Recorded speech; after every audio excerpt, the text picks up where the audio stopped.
must have been a miracle. Well, in science, we don't talk about miracles. We talk about evidence. And that's what's important to us. And I kind of resent Dr. Hovind telling us this is what we believe and this is what I predict.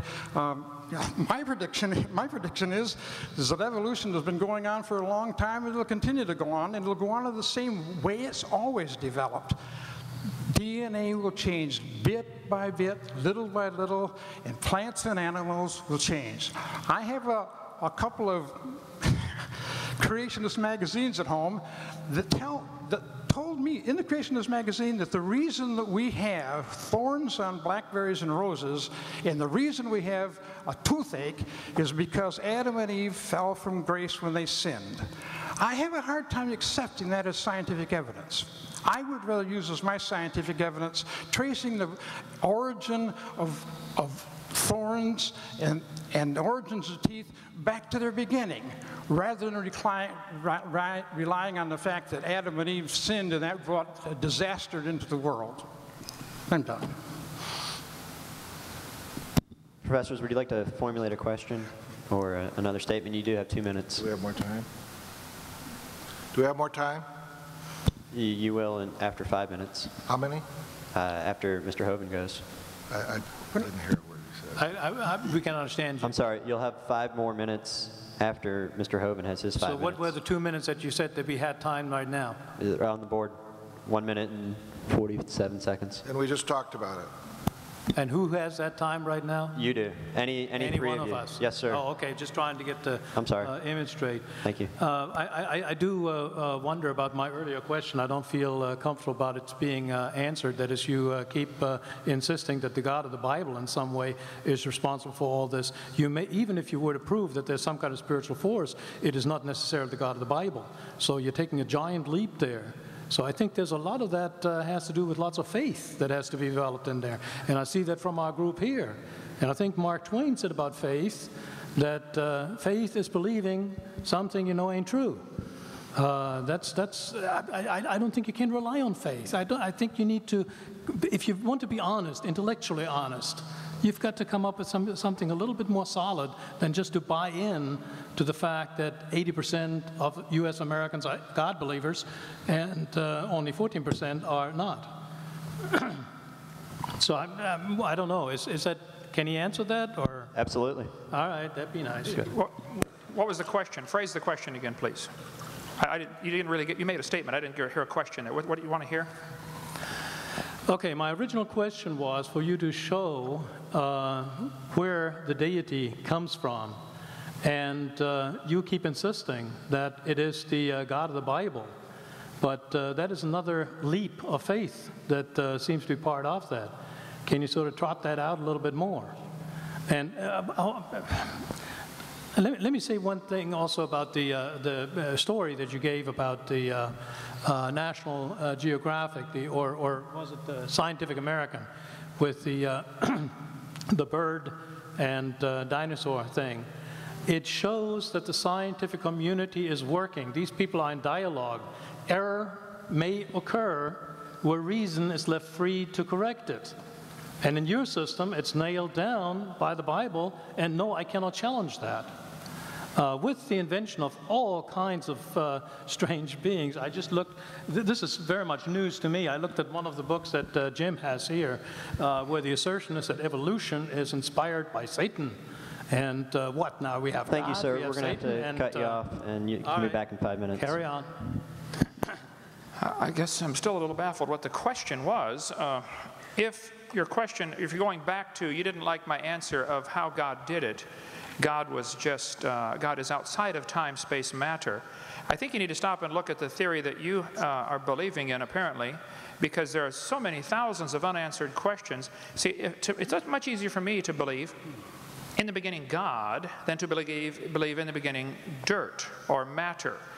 The evolutionist does not answer the question. There's 6 different types of evolution, as I shared clearly earlier. if the Big Bang Theory is true, then I would like to know what exploded and where did it come from and where did the energy come from and where did the space come from for the matter to expand into, and where did the organization come from and where did the information come from. There's a whole host of questions that are a whole lot harder for you to answer than in the beginning God. Where's information come from? This universe is not just random molecules circulating around. I mean, it carries information. Just like a book is so much more than ink on a paper, it carries information.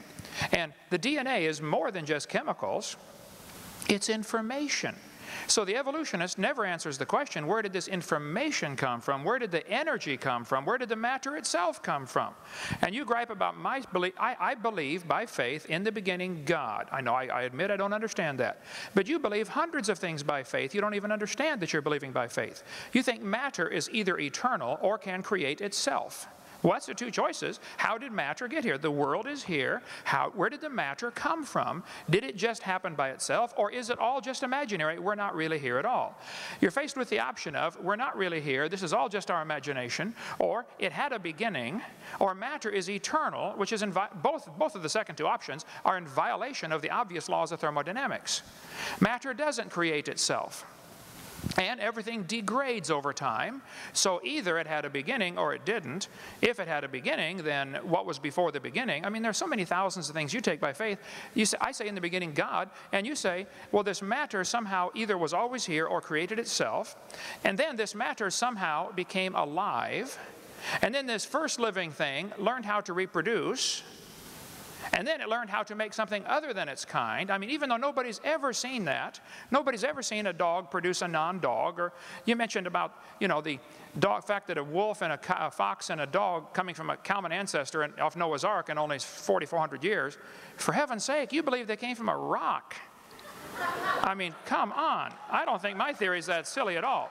So, if my answer to your question is still the same, I believe in the beginning God. I do take that by faith. Here's the major difference that I don't think you're going to understand. I admit mine is a religion. They do not admit theirs is a religion. They want you to think what they believe is science, and all of you should pay for their religion to be taught in this university. And that's the situation we have today, and that's unfortunate. There have always been situations where the majority taught something. I mean, in the Soviet Union 15 years ago, if you stood up and said, hey kids, I don't believe in communism, I think capitalism is a better system, you would be in Siberia if you survived. And here in Emory University, if you stood up in your classroom and said, I don't believe this evolution theory is true, I think it's pretty obvious there must have been a designer to this system, you would be in intellectual Siberia. You would lose your job. It has happened to hundreds of teachers, just simply for standing up and say, look, I think the evidence is here, folks. There must have been a designer. If I asked you to explain how computers came to be, but you cannot use man as your answer, I only want a purely naturalistic explanation for the origin of computers. Purely naturalistic.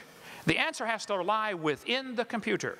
How did these molecules get together? How did this data get together? How did these plastic molecules come together and the different silicon chips? How did it happen? Your answer has to lie in the computer.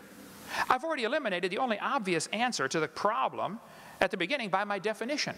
They're trying to eliminate the only logical answer to the question by their definition of science. They want to define science as things that we can observe and test and demonstrate in the natural world. Okay, well then that eliminates both evolution and creation. Both are unobserved. We don't see anything change. We don't see anything created from nothing. Here's the problem. Both creation and evolution are religious. I admit mine's a religion. They don't admit theirs is a religion. And all of us are paying for their religion to be taught in the school system. And I, for one, resent that. So my answer is still the same. God did it.